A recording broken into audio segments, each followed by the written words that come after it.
Hello and welcome to Project Zion, the Restoration Caffeinated. Today is the third podcast in a new international series, Grounds for Peace, under the auspices of peaceprojects.eu. In this series, we are asking what are the grounds, you might say the foundations, for a new peaceful humanity. I am your host, Elray Henriksen, team leader of the Community of Christ European Peace and Justice team and full-time volunteer for Community of Christ in Europe. According to Steve Easy, president of Community of Christ, no matter where we start from as individuals, our calling, our purpose as a human species is to be a peaceful humanity.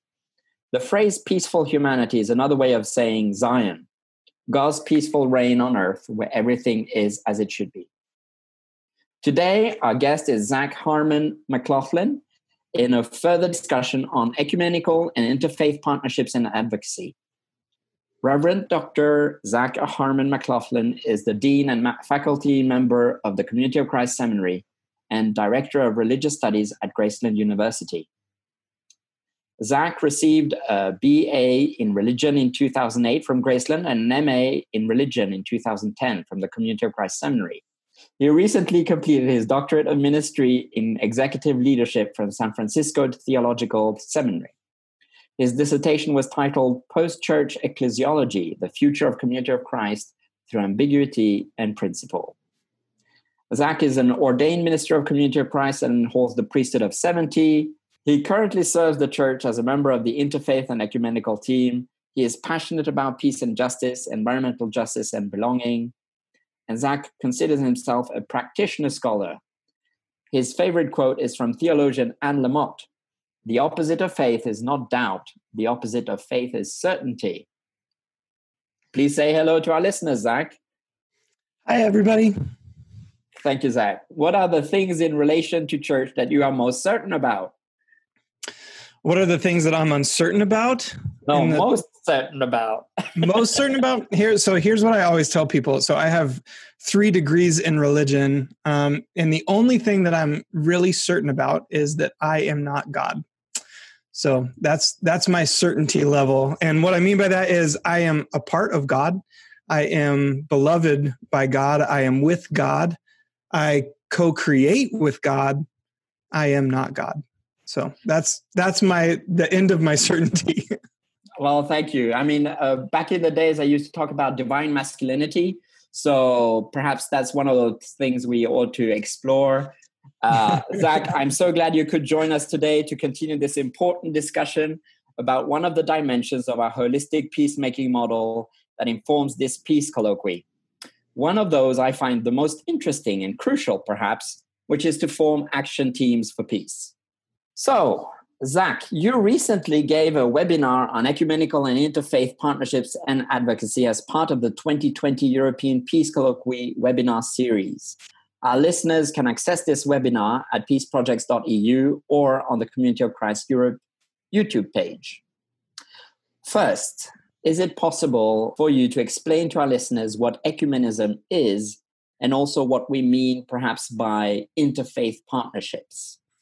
Yeah. So when we talk about ecumenical work or ecumenicism, what we're really talking about is cross-Christian partnerships. So multiple denominations or faith identities within the Christian paradigm. And so ecumenicism is when, for example, Catholics and Community of Christ come together to work on a common project that shares some missional alignment for both entities. So it's not the work of proselytizing or trying to convince others to join your denominational identity. It's the work of partnering to further the kingdom of God, God's preferred future. So ecumenicism is cross-Christian partnering. And then when we talk about interfaith, that's when we expand a little bit farther out. And so interfaith partnerships are where we go beyond the Christian paradigm, beyond the Christian story and Christian theology into other avenues of faith.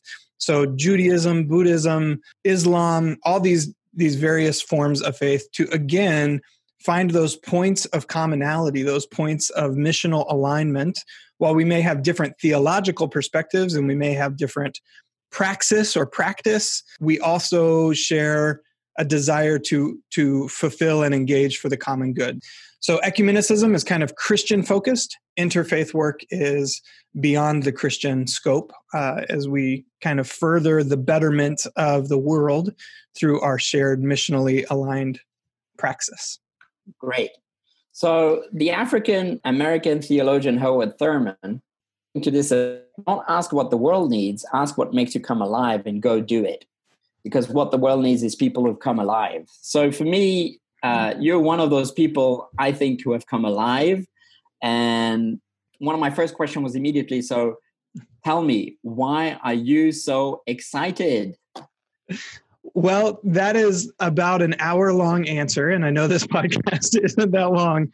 I believe in transformation, and I've had this just amazingly blessed life. And one of the blessings of my life was to be able to be a World Service Corps volunteer with Community of Christ.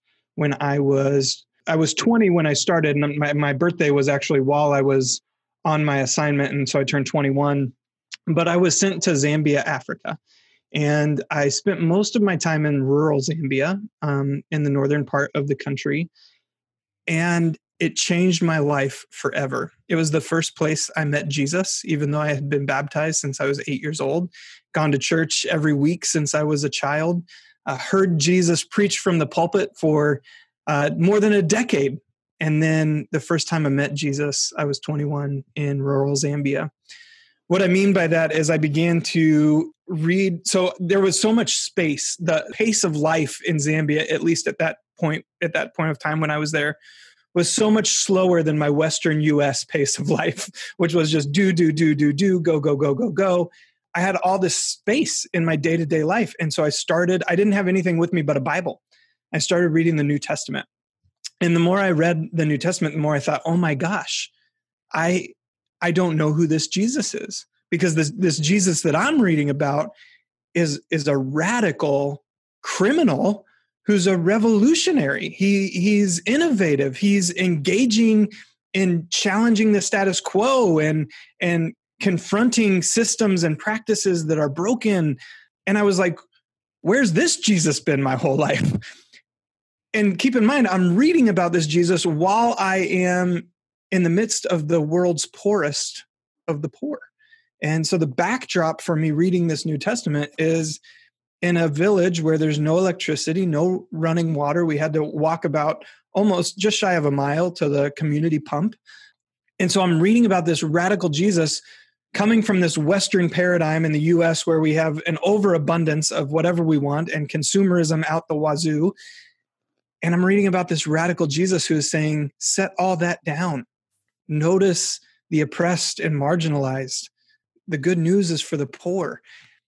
And I'll never forget a long, like I said, this is like an hour-long testimony, but a long story short, when I was in my 20s, my early 20s, I really wanted to travel the world. I wanted to work in the global South. I wanted to be in those places doing advocacy work and working on poverty and issues of humanitarian issues. And one day in Zambia, I was feeling really kind of just overwhelmed by the complexity of the world, this Jesus that was messing up my life.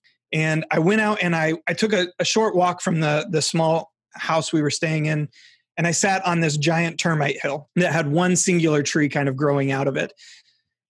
And I just started to breathe, and this leaf fell from the tree onto my leg.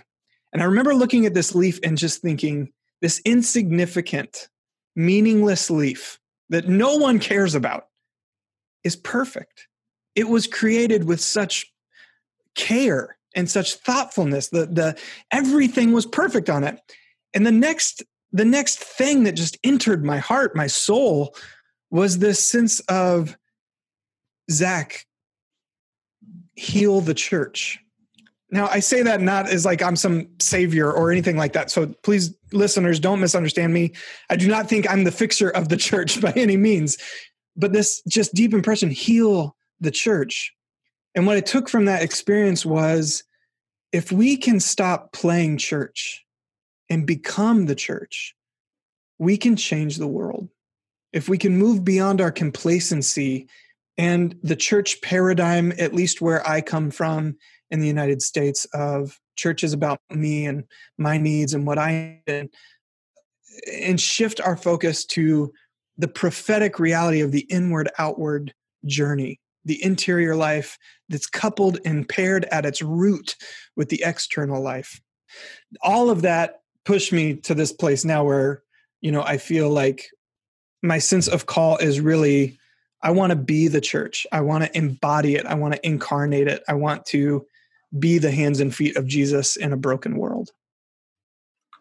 So what I'm hearing is two things, actually. One is the major contrast between your life as it was coming from the US and meeting rural Africa, rural Zambia. And the other is kind of a moment of deep introspection of what's the purpose of all of this? Why are we doing this? Yeah, that's exactly right. I mean, I left that experience in Zambia and I came right back to Kansas City, Missouri in the United States, where I grew up, on my way back to Graceland University, where I was in college at the time. And I told everyone who would listen about Jesus, about this radical person. That the more I read the New Testament, the more I learned about this Jesus, the more I realized, oh my gosh, in my mind, salvation was all about me. In my mind, being baptized, salvation was for my soul, was for my identity. The more I read the words of Jesus, the more I walked away from that conversation with Jesus of, oh my gosh, salvation is about belovedness and belonging. And belonging and belovedness only happen when I see myself and when I see Jesus in you. When the other is no longer the other. And that's a transformational thought, because all of a sudden you can't just simply say, well, it's not an issue for me. That's somebody else's problem, because you say, wait a minute, that's my salvation. That is my belovedness. And so I can't just cast the marginalized off or the oppressed off or the poor off or, whatever. I have to deeply and authentically engage with that. And that's not to say, I fail at that all the time, right? I'm not perfect. I participate in a capitalist culture that is based on consumerism that often, dismisses, sometimes with intention, sometimes with unintention, the poor. Anyway, all of that to say, my deep sense of call rests in this reality that in their welfare resides my welfare. It's the truest sense of compassion to suffer with the other. So as one of your students, I've heard you talk about God's preferred future a lot. Could you say a bit more about what you mean by that phrase and how you came to use that phrase, actually, because it was new to me when I heard you say it. Yeah. So I actually get asked this a lot. I did not coin the phrase. I've heard it used in various settings, particularly in the ecumenical and interfaith world. I started using it partly because I find the phrase kingdom of God a bit tricky. Kingdom, the way in which Jesus is using it. Jesus is using the word kingdom as a direct challenge to authority and power. So he's trying to shape, this different vision of what a kingdom looks like. They're living in the midst of empirical rule. But kingdom still implies a hierarchy. It still implies this idea, that there's a top and a bottom. And so then eventually I shifted to the phraseology of kingdom of God, this idea of belonging and belovedness, like I just talked about. But most recently, in the last couple of years, I've been using the phrase God's preferred future. So as a prophetic body, Community of Christ, we believe that we're in continual relationship, revelatory relationship with God. And if that's the case, then that makes the assumption that God is still creating, that God is actively engaging the world in transformation and change. And so that would get us theologically to a place where we can begin to articulate God has a preference. God is working towards something meaningful, something different, that surely this creation that we're a part of has work to do, has room to grow. And so this idea of working with God toward God's preferred future indicates a reality that it's not done. It's not perfect. There's work to be done. And so anyway, one of my favorite kind of uses of that phrase was at the USA National Council of Churches gathering last year. We gathered on the beach in Virginia where in 1619, so we gathered in 2019, in 1619, the first enslaved Africans arrived on the beaches of North America, at least documented. And we gathered to pray, to lament, to confess, this tragic sin of slavery and racism. And the speaker of the day simply shared the phrase, "Let us work toward God's preferred future in which racism doesn't have one." And that grabbed me to the core. This idea that in God's preferred future, in God's preference, certain things don't exist. Racism doesn't exist. Violence doesn't exist, which, we in the Community of Christ Church see with a lion and a lamb, predator and prey, mortal enemies where violence must take place for the sustaining of life.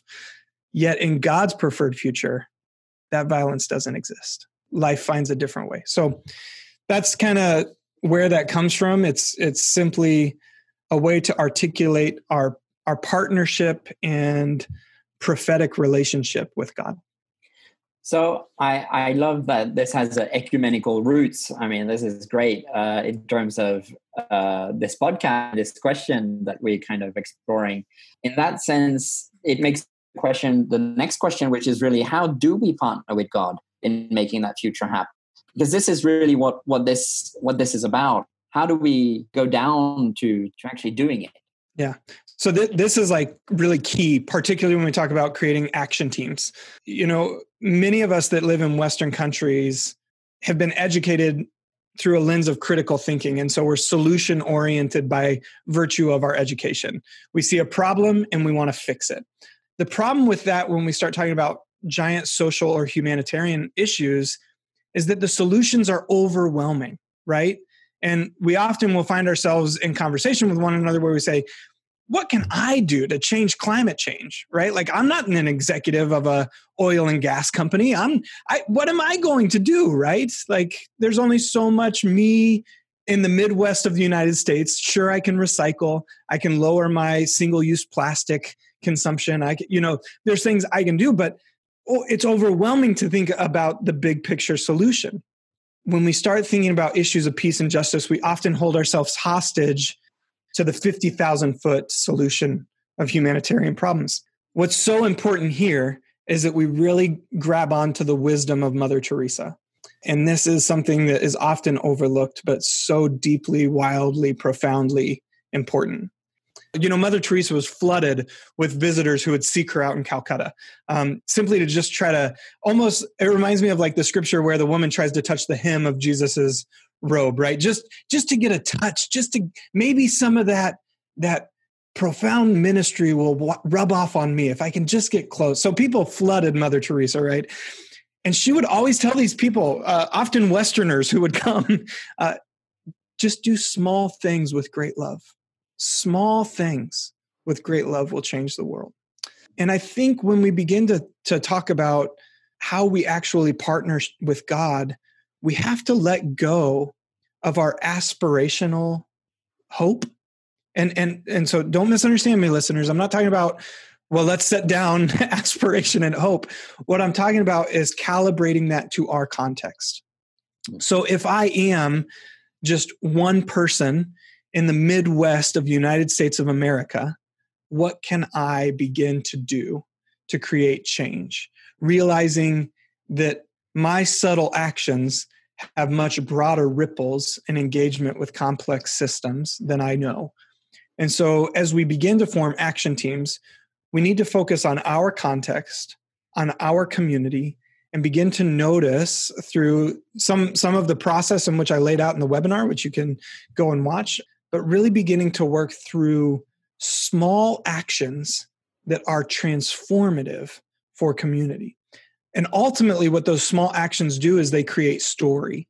And ultimately, out of that story, we begin to tell that story, and other people are empowered and inspired. And this is ultimately what changes legislation and policy on national levels and then global levels that have a transforming effect, right? And you see this with, communities in the Appalachians of the United States have worked for decades to end mountaintop removal for mining. And they begin to tell stories of how this has impacted their family. And that story is way more engaging than the data we know, the empirical data that mountaintop removal has terrible environmental effects. But people tend to cast aside the data. It's data. So it's like, well, yeah, that's bad, but it doesn't really impact me. That's a shame for that mountain, but I don't really live near that mountain, so it's not a problem.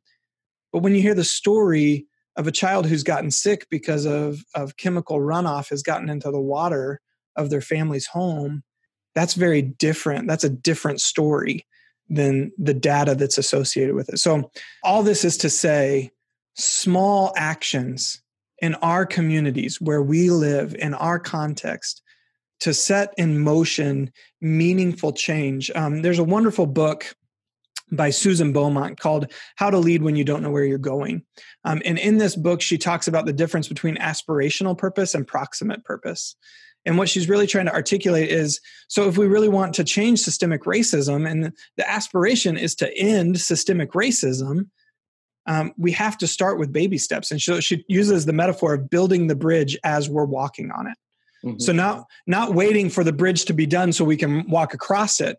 That's gonna take too much time, and we'll end up quitting because that's just way too much work.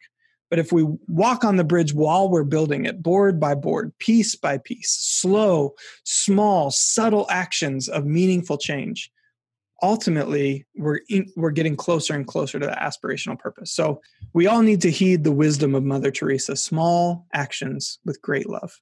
Love that. You mentioned in that webinar also Matthew 18, where 2 or 3 are gathered in my name, I am there also. Can you say more about how small action teams actually make a difference? Because it's not, for me, it's not just the one person doing small acts of great love. It's kind of when 2 or 3 actually come together and share a vision, share a mission, decide to do something together. Actually, that's when things happen. That's right. So I was actually going to start going down that road, but I felt like I was getting too preachy. That's exactly right. So Matthew 18 has really become kind of a northern star for me, a guiding light. Again, many of us who live in Western cultures, by virtue of how our cultures are created through capitalism, we have business models of success in our minds, right? Even for the church. And so bigger is better. More numbers are better, right? And this is how we think. We think about it in terms of money. We think about it in terms of people. And so that's just how we think and process. And so the assumption in the United States where I live is, well, your church is dying if you have less than 20 people attending every week. It's dying, and that's bad. And I'm over here thinking, why do we think that? Who said it's dying? And at what point did we decide there was like a critical number, a critical mass to make sure church was church? Because Jesus is over here saying, hey, 2 or 3, because the gospel is relational. So you've got to have at least 2, but you don't need more than that.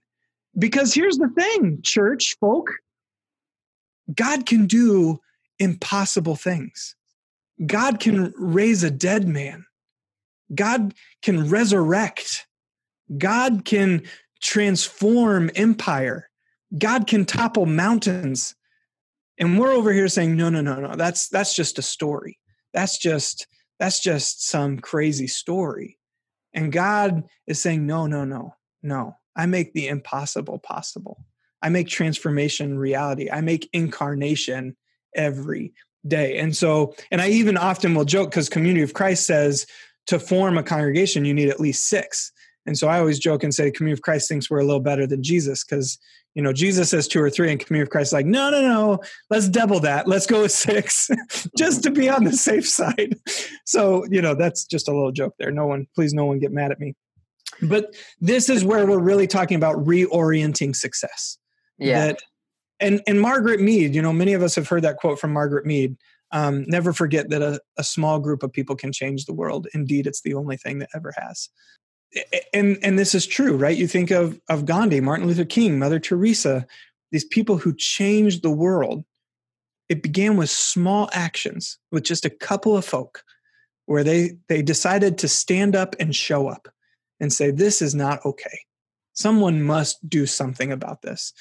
And ultimately, what gravitated people to those movements, more than data, more than fact, more than truth, was the stories they told.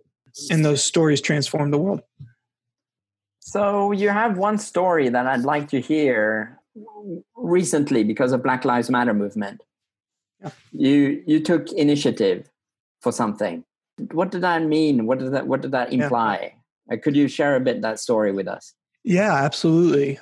So for the listeners, obviously the United States was rocked months ago by the murder of George Floyd.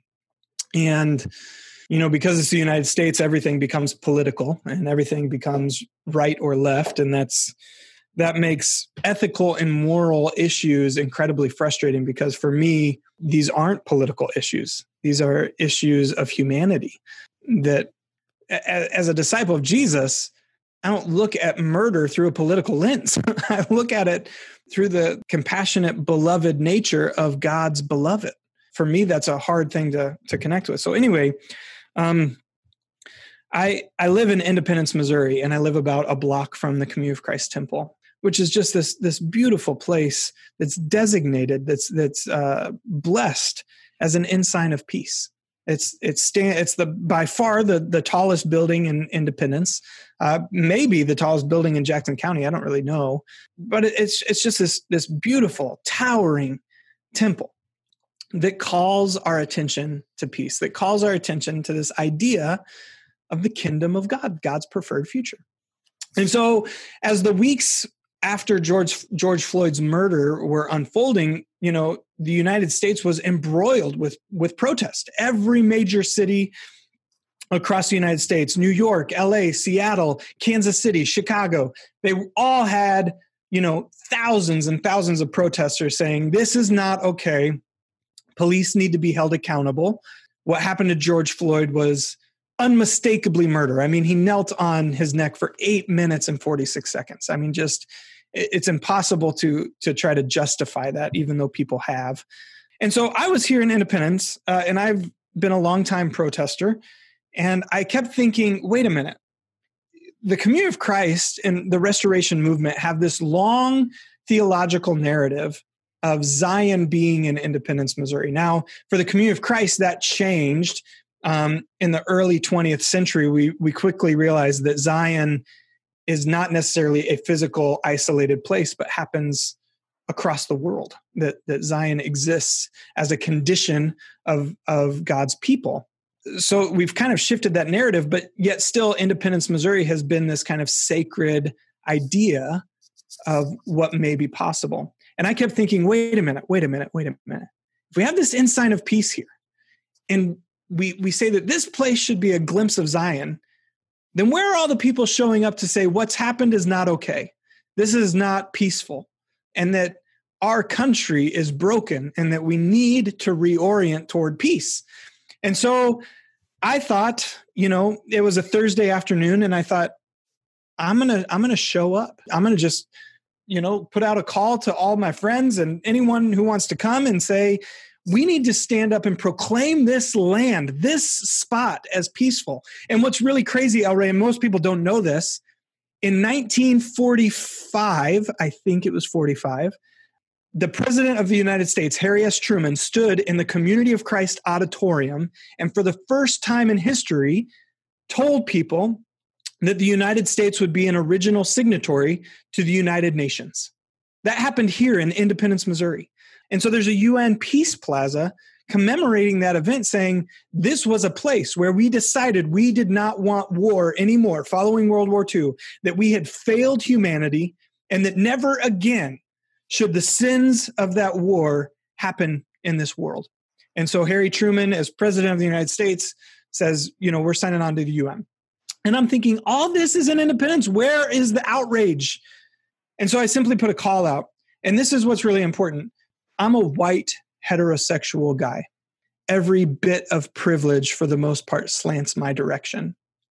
And I kept having this overwhelming sense of, how can I, as a white person, hold a Black Lives Matter protest? What does that mean? I don't want to speak for anybody. It's not my job to speak for anybody. And I need to be really cautious about my role in standing up for justice, which gets really complicated really quickly.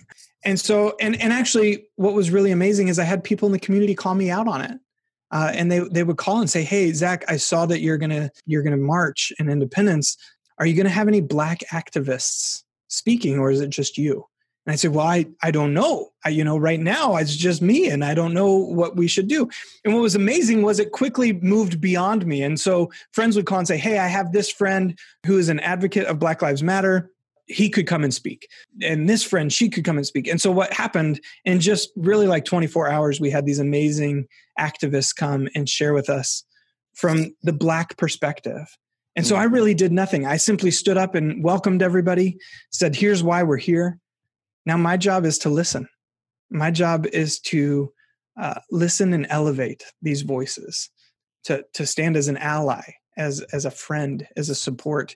And then they took it over. And I really didn't say anything else. The only other thing I did at that protest was share a prayer. But I stepped aside to let these other voices be heard. Again, that's not about me. That's about the community holding me accountable to my privilege and saying, "Zach, this isn't about you." And me knowing that and saying, "Yeah, but I need help.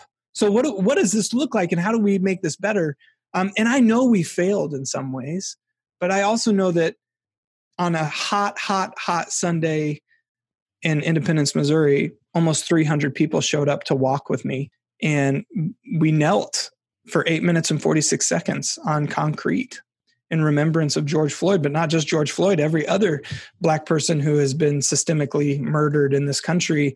Long story short, I mean, it was a powerful act of calling our attention to injustice and peace. And at the end of the day, and this gets back to your last question about action teams in particular and partnership with God.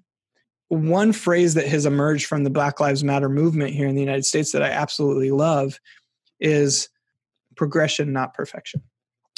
And what I love about that phrase is that it moves us away from the idea that unless we're going to perfectly act, we can't move, to this reality that we will fail. We're going to say the wrong thing, and we're going to mess up, and we're going to unintentionally maybe offend or even instantly participate in a system that's broken. But we're building that bridge as we're walking on it. We're trying to grow our awareness and understanding of the brokenness of the world so that we can be part of the healing and transformation of the world. So one of the questions we actually got from one of our webinar attendees was, it's about inquiry, willingness to not know, not having all the answers. You mentioned some of those things in the webinar. And this is similar to the spiritual practice of standing in the question or sitting with the questions. It's basically discernment. Yeah. The problem is that discernment can be a long process. So is there a way to practice discernment on an ongoing basis to help us be ready to respond and act more swiftly or quickly? Or, like you said, it's like you were saying, wait a minute, and I was like, and I'm just asking, how do you get to the wait a minute? I need to do something here. So I often will, sometimes people get frustrated with discernment because they're ready to act. They're like, we don't have time to discern. And what I always tell them in response to that is, you're doing it wrong. If you're not in action, then you're not in discernment, because the two are paired. They are not mutually exclusive. They happen simultaneously together. And so this is really important. In fact, Parker Palmer, the author, activist, sociologist, theologian, if you're not familiar with Parker Palmer, read him. He's great. He calls it contemplative action. So the first thing we have to do when we start talking about discernment is we have to remove ourselves from linear thinking. Discernment is not one-dimensional or two-dimensional. Discernment is three-dimensional. What I mean by that is discernment and action often happen simultaneously. They're in movement and partnership together. And so for whatever reason, many people have kind of pigeonholed discernment as this process that leads us to action, and it does. But what we've often done is said, well, while we're in discernment, we're not acting. And I'm like, whoa, that's nonsense. Wait a minute. Discernment is our active ability to listen and to notice what God is up to in our midst. The word in Latin literally means to sift and sort, to become aware of God. So we're sifting through the noise and distraction of our world to notice God's invitation in the midst of all this chaos and brokenness. So we have to stop thinking linearly, and we have to start embodying this idea that Jesus gives us in Luke 5, which is, they're out on the boat. They've been fishing all night long. And Jesus shows up, this carpenter who is not a fisherman, shows up on the boat and says, hey, you guys are fishing wrong. And you have to imagine the disciples were probably really angry by this. Like, wait a minute, man, you work with wood. We work with fish. We know how to fish. You don't. It's been a long night. We haven't caught anything. You need to relax before we get angry. And Jesus says, no, trust me. Cast out into the deep. And you have to imagine these disciples are just like, oh my gosh, somebody get them off my boat before I toss them in the water. But yet somehow patience prevails and they say, okay, Jesus, we'll give this a go, but we're here to tell you we've been fishing all night. It ain't going to work. The fish are in the shallow water. And yet we know the story, right? They go deeper. They get off the surface, off the linear plane of thought, and they go deep. And they catch so many fish, the net breaks. They can hardly pull all the fish in. We need to embody that wisdom and go deeper into our discernment. So what I mean by that is contemplation and action, discernment and kingdom building happen simultaneously. They're in tandem together. And that grows because the more you act, the more inquiry you have, the more question you have, the more experience and invitation you have. And the more of those things you have, then the more you have to bring before God to say, God, where are you at in the midst of this? What's your invitation to us? Where are you at work in the midst of these things? And so anytime we separate action and contemplation or action and discernment, we need to be cautious because the two go in tandem with one another. But that gets us into three-dimensional thinking. And away from that, we often use discernment as a means to an end. And while it can be that and probably should be that, I often think we're missing the point because we'll hold ourselves captive to contemplation, waiting for this like magical okay moment to go and act based on what we've discerned, when in reality, hearkening back to the words of Mother Teresa, as we're discerning, we're engaging in small, meaningful actions. It's kind of like partnering, if I can take back the idea of partnering with God. Yeah. Seems like we wait for God to tell us what to do, or do we actually work with God as God is acting in the world and through us and with us, but also with others whom we don't yet know? Yeah. So you're answering your own question.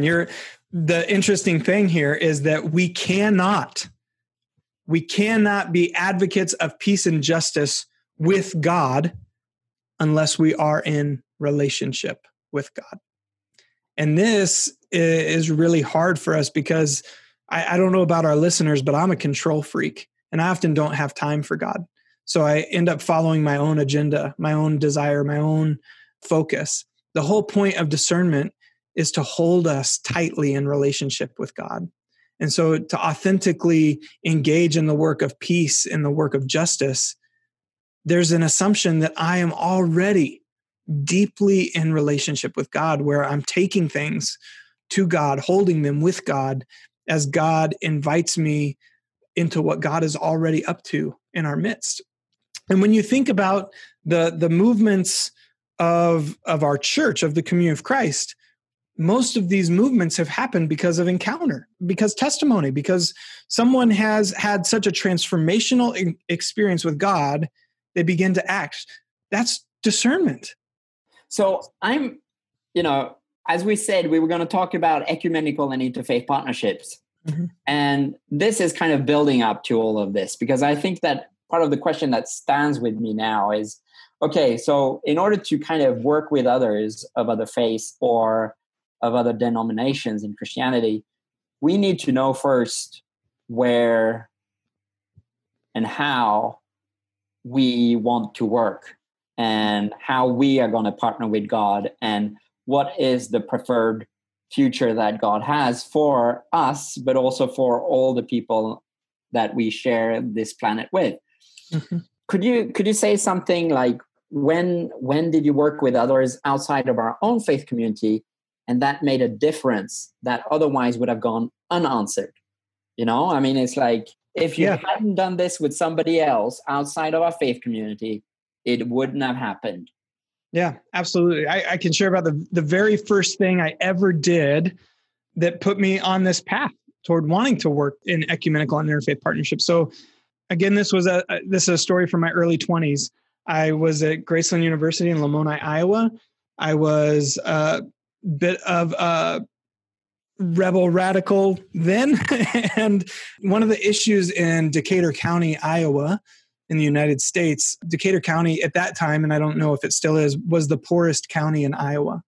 And there were issues of food scarcity and families having the ability to access quality food and have groceries for their family to eat. And so with work with an incredible lady named Gwen Simpson, Communion of Christ member in Lamoni, Iowa, and the local Methodist church, we began the process of creating a food bank, because the people who were affected by this issue of food scarcity weren't just Communion of Christ.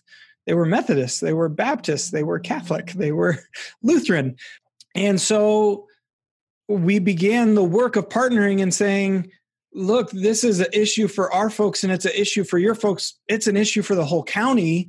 What can we do to make sure folks have access to food even when they don't have money, even if they don't have the financial capacity to go to the grocery store that, had some programs for people of a lower economic status. And a long story short, we partnered with the Methodist Church in particular, but the other denominations in the area were also supportive and engaging. It was mostly the Methodist Church and the Communion of Christ Church. But we worked together, and what ended up happening was Communion of Christ had some financial capacity. The Methodist Church had some physical capacity, like building space. And so what we ended up doing was with Communion of Christ financial resources and the Methodist building, we were able to, in their building, buy shelves, get food, create a partnership with other statewide nonprofits that provided food. And we were able to create this food pantry where through our church communities get the word out to say, hey, if you can't afford groceries, if you're on hard times, if you're struggling finding quality food because of money reasons or any other reason, come here, we'll get you the food that you need. And we couldn't do that on our own. Communion of Christ couldn't do that on our own. We didn't have a place for a food pantry. And we didn't necessarily have the volunteer capacity for it.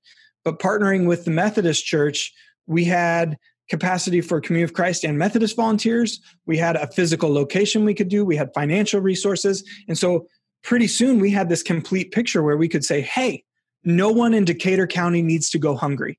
We have a food pantry. We have a food bank where you can come. And we couldn't do it by ourselves. It required multiple faiths jumping in and saying, this impacts us. We believe in making sure that God's children are fed. We're going to do this together. And that was the very first ecumenical thing I ever did that put me on this path saying, wait a minute, we can't solve the issues of this world on our own. And indeed, we shouldn't try.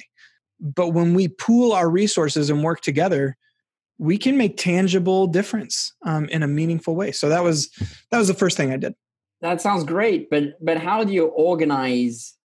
Are there networks of food pantries out there, that can do advocacy and advocate on the political issues that lead to people not having the sufficient food? It just, I mean, obviously those things exist, but is this something that we get involved in? Yeah, absolutely. So this is where we have to calibrate success and action to baby steps. So here's the thing. That was in 2000, I want to say 7. It's now 2020. That food pantry is still going strong. And the partnerships and advocacy that have come out of that, the Graceland Business Group, which is now called Enactus, has even engaged and participated in this food pantry. We've worked with senators and Congress people from the state of Iowa who have come and told the story of what's happened in Lamoni and Decatur County as a success. And so when we start this work, it starts slow and it starts small. It's arduous, but it's meaningful and transformational. I didn't know the Methodist pastor when we began that work.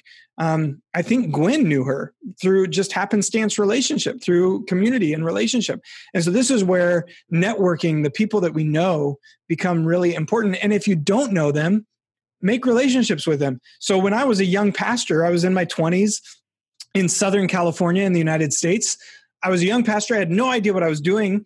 And we wanted to start engaging in some advocacy work. And so I called a local nonprofit called the Friendly Center in Southern California, got the name of some ministers who supported them. And this is no lie. I got the name of a guy named Stan, who was the pastor of a Disciples of Christ church, just a few miles away from our church. I called him and said, can we meet? Can we talk? And we just formed a relationship. I mean, there wasn't rocket science. It was just, I want to get engaged. I want to participate in relationship, and I want to change this community. I want to make sure no child goes hungry in Orange, California. I want to make sure that there are safe places for community in Orange, California. And through our relationship with Stan, we got involved with Clergy and Laity United for Economic Justice.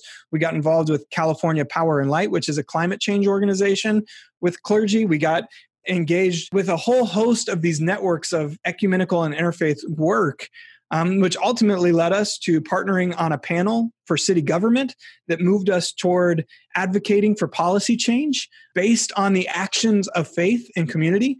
I can't speak for the European context, but the reality is in the United States that most food pantries, homeless shelters, access to school supplies and resources, even nonprofits, are religiously based in the United States. In Orange at the time, it was 80% of those things came out of churches or religious movements. And so we were able to go to the government and say, hey, we are the caretakers of this community and we have the data to back that up. And we need you to start making change and policy change, implementation that reflects that for us. Because not only are we doing this together out of a sense of being missionally aligned and wanting to care for our neighbor as a theological mandate, we're a large voting bloc. And we're the people that vote in this community as well.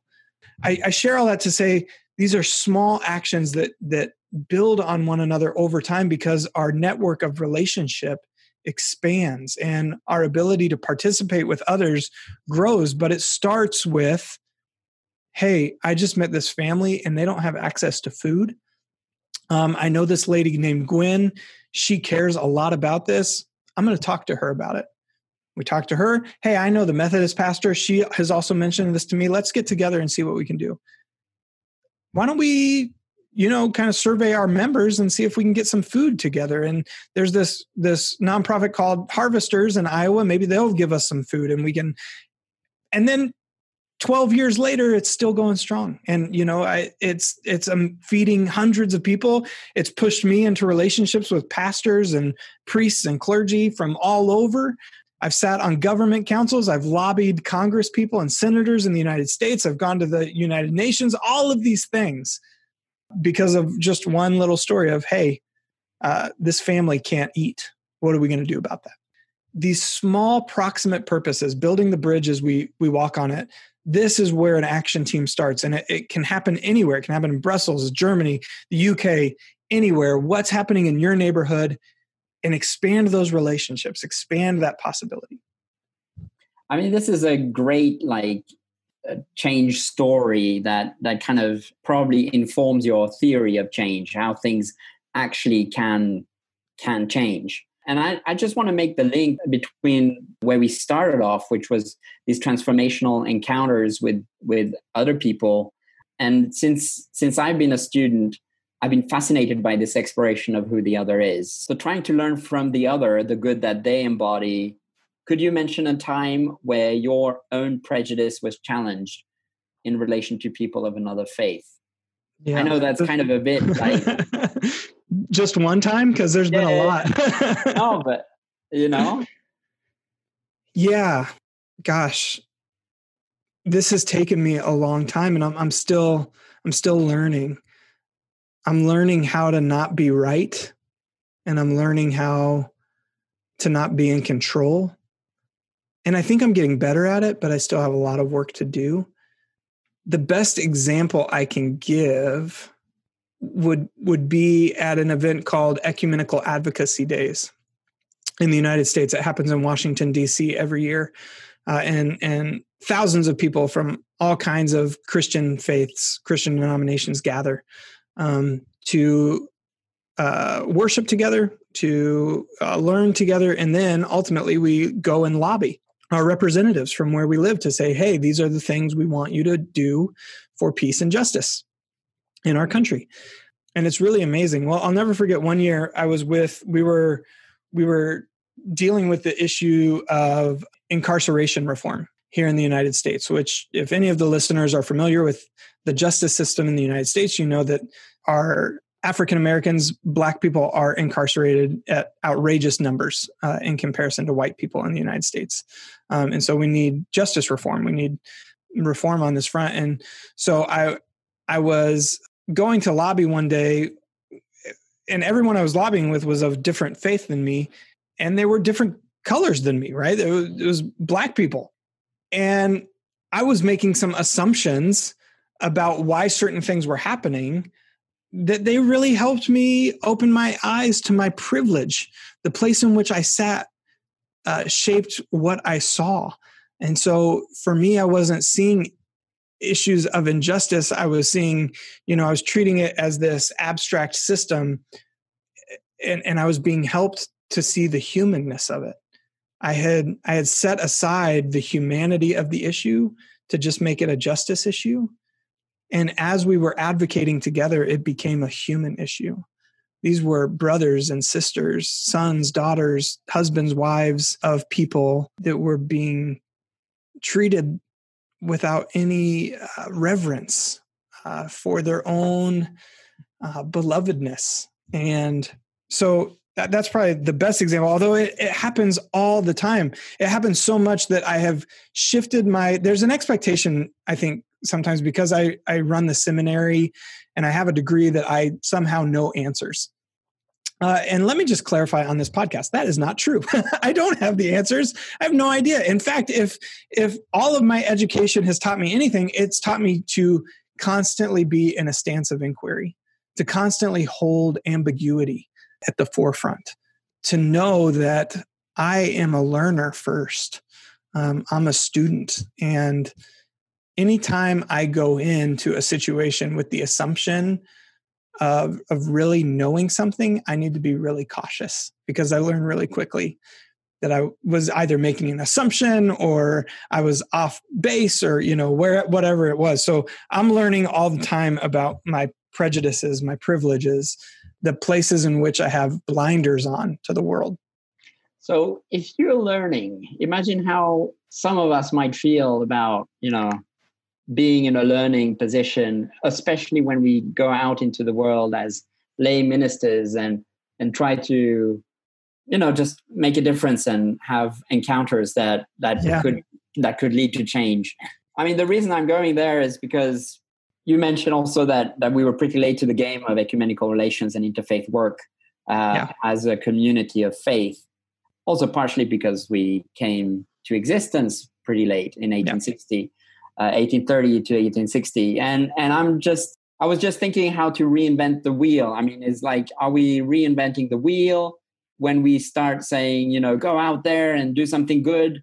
Or is it really just about going out there and learning what other people are doing and joining in the work that they're doing? Yes, it's a both and. To challenge the status quo, new things will have to be created. So on one hand, yeah, we're gonna have to recreate something. On the other hand, that only happens through partnership and relationship with what other people are already doing. The hundreds of hours of work that have gone into advocacy and justice work ahead of us. And so I'm a big believer in inquiry. I'm a big believer in ambiguity. And here's why. All the great things that have changed the world happened because somebody asked a question. Somebody wondered and had curiosity. Somebody was so engaged in mystery that they discovered something new that changed the world, right? And we could go down the list of all the inventions and technological advances, but those things only happened because the discoverer had a willingness to not know. What's possible? How could this happen? I feel like there might be a way to do this thing. And so when we talk about justice and advocacy work, we have to know a couple things. One, you're going to change. You're going to go into this work or into a small action of creating a food pantry, and you're going to come out on the other end of it building a homeless shelter or walking the halls of parliament or whatever it is, right? Like you're going to discover new things, not only about yourself, but about your community, because you're going to hear more stories. You're going to see more things. You're going to be exposed to possibilities that previously you just didn't see because you weren't in that place. And so when we partner with other people, it begins with a simple inquiry. What is God up to? And what is God inviting me to? And then as we go out and we, call random pastors or clergy on the phone, or we call up a local nonprofit or whatever it is that we do to engage in some small action, we continue that process of wonder and mystery, curiosity, as we partner. And through our willingness to not know, we discover something new. This is what it means to be a prophetic people. You cannot be a prophet and already know. To be a prophet by its very nature is to have a stance of inquiry with God. God, where shall you have me go? God, what are you up to? God, where are you calling me? Moses did this. Isaiah did this. Elijah did this. Jesus did this. I mean, but it leads to a lot of conflict. It does. It does. It's very uncomfortable, doesn't it? It's very uncomfortable. And think about Moses was wanted for murder. And God shows up and says, hey, I need you to go back to the place where you're wanted for murder. Not only that, I want you to upset that empire even more. And I want you to take all their slaves and I want you to run away. And Moses has to be like, no way, I'm out. I just saw this really cool burning bush, but it was a mistake. I'm going to go back to the sheep, right? And Jesus knows this. Jesus knows this so much to his core. And this gets back, El Rey, to our conversation about contemplation and action, the two happening simultaneously. Jesus always retreats in prayer. Jesus always finds time for solitude and contemplation, and then goes back into action. And so if we're really going to be prophetic, if we're really going to engage in peace and justice, Jesus gives us this model: action, retreat into prayer, back into action, retreat into prayer, all the while being in relationship with God. And so, yeah, it's uncomfortable. Yeah, it messes everything up. It's terrible. And it is perhaps the most rewarding incarnational experience of our faith. So there's two kind of conflicting thoughts here for me. One is you say everything is political, for example, in the United States. You mentioned that. Yep. And then the other is that I've heard you always say everything is theological. That's right. And bad theology leads to bad actions. I don't know. Yeah, and bad politics. Bad politics, right? Yeah. So for me, it's kind of like what I'm hearing in a way is that theology is is kind of foundational and also informs therefore our political actions and policies. And I'm just wondering, who should we then ally ourselves with? How do we know which ministers to follow? You often won't. You often won't until you do. No, let me explain. So everything is theological, which means politics are theological. And I often tell people, people will often say politics needs to stay out of church. It's not, it gets too uncomfortable and disruptive and blah, blah, blah. And I often will agree with them. I'll say, absolutely. The problem is that politics have taken on theological issues. Immigration is not a political issue. It's in the Bible. That's a Bible first issue. So I have a prerogative to engage with that because Jesus talks to me about it, right? So our politics are theological, and our politicians have taken theological, spiritual ideas and politicized them. So my job is not to be left or right, Democrat or Republican. My job is to incarnate Jesus. And that's where the real difficult work of theology comes into place, because if we don't have the proper theological education necessary, we begin to put our own interpretation on theology to support our agenda. And this has been done for thousands of years, right? This is why we've created theologies of racism, theologies of sexism, so on and so forth, which is why we have to do the theological work to say, what's the context here? Which directly connects us to the second part of your question, which is, how do we know who to act with? It's always contextual. It's always contextual. So partnerships in Germany may look very different than partnerships in France or the UK by virtue of the context of those cultures and what the needs of the community, issues of the community are that are facing. And so for me, our relationships often start with just a quick bit of research. Whatever issue it is that you're passionate about, find an organization that's already kind of working on that, and then go through their list of members or affiliates, see who's already partnering with them and what they're doing. And then this is the part that makes most people super uncomfortable. You got to show up in relationship. You got to pick up the phone and call somebody, or you got to just go and show up. And you'll feel really insecure about it because you won't know all the ins and outs of an issue. You won't know all the ins and outs of an organization. And you'll show up feeling really insecure, like, what am I doing here? I don't know what I'm doing. At the end of the day, this all comes from a sense of call. And this is really inappropriate for me as a theologian to do, but I promise Moses felt the same way. I promise Jesus felt the same way. Who am I to show up here and do this thing? What in the world am I doing? I am just some person. But yet, this is where our faith really shines, our relationship with God, to really lean on that sense of call. And that's why discernment is so important. That sense of call, that sense of being propelled out of our space into the movement of peace, having no clue what we're doing. But we show up and we learn. And we don't have the expectation that we know what we're doing. We simply have the expectation that God has asked me to be here, and I'm here. And I'm probably going to mess up, but I'm going to try really hard. And I mean, that's like the best advice I can give. And I know it sounds just totally inadequate, but that's what it is. It's our burning bush. It's our burning bush of, you want me to do what? And hopefully, but I don't. Yeah, sorry, I'm cutting you off, but then I'm like, and hopefully somebody is there to tell the tale afterwards, right? That's absolutely right. The story right. propagates and this idea of hope can be established. So thank you, Zach, so much for being part of this follow-up podcast to the 2020 European Peace Colloquy webinar series. You've given us some of your time, some of your important reflections.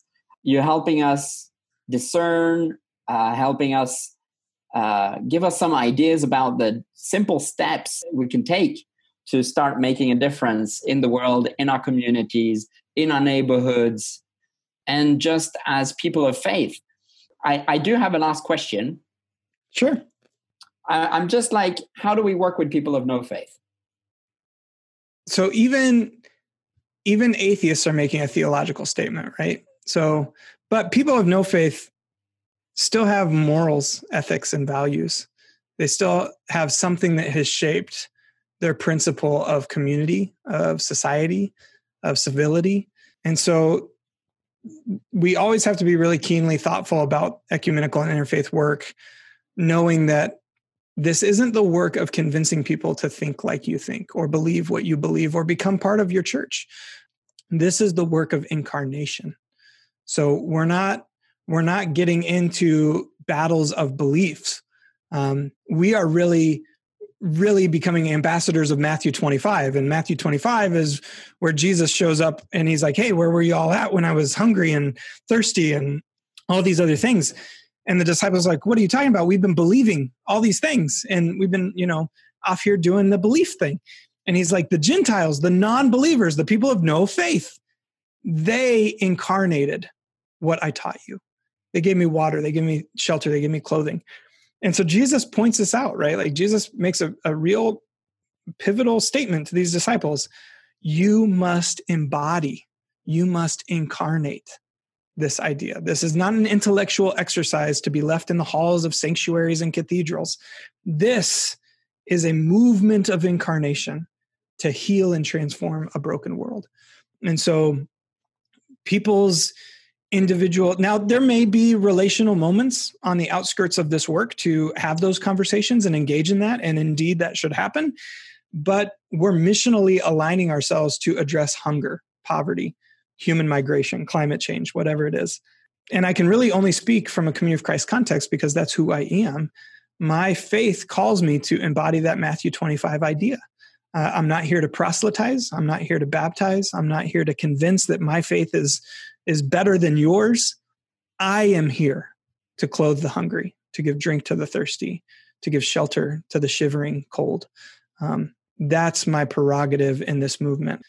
All the other stuff that happens at other moments in my life as a disciple. But this work that we're doing, it's focused, it's clear, and it's about embodiment and incarnation.